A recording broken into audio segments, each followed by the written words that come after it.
Hi, it's Leo Sarkissian with the ARC, and we're talking about social inclusion this week. Some stories in the press or on Facebook over the past week included a story by Jamie Sumner that was a parent perspective in the Washington Post, talking about how she prepares her son to be active as possible with his school, but especially around things like dress-up days and crafts, where she might have to do some creative things, as her son is 6 years old and happens to have cerebral palsy, and her goal is to keep him as connected as possible in the mainstream. And this may mean being more creative than other parents might have to be. But it's great that at such a young age, this parent is committed to seeing inclusion through. Another story is in the Cape Cod Times about an inclusive swim program that the Cape Cod Y's agreed to do with KDC, a human service agency, with the help of Lisa Drennan, who happens to be on the advisory board of our Friends project called Widening the Circle. And the goal there is developing an inclusive recreation as well as a swimming program to teach kids so that people with disabilities or youth with disabilities can learn alongside youth without disabilities. There doesn't have to be a separate class somewhere.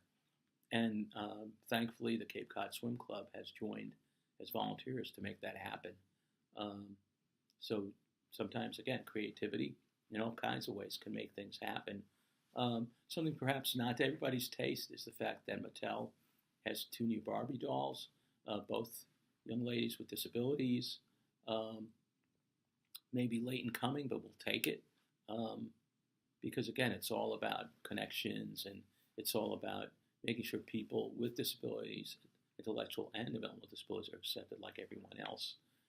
And that it's expected that they will be part of our community. It's expected that there should be opportunities and that we should level the playing field with funding and laws and bills.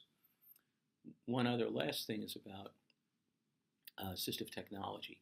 And there was a Facebook post we had up last week, the Katarina Daily had posted, all about how AT can make a big difference. And we believe that. We believe assistive technology can multiply the self-determination, independence of people with disabilities, but also can provide tools, all kinds of tools for those who want to support their loved one or staff who are working in the field.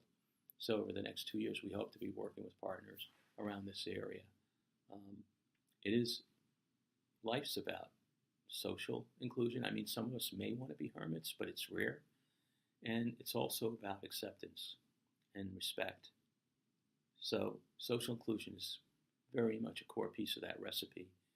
And the highest form of social inclusion that's often said by Jim Ross, who's the Friends Project Director, is friendship. Hope you have a good week. See you on the other side.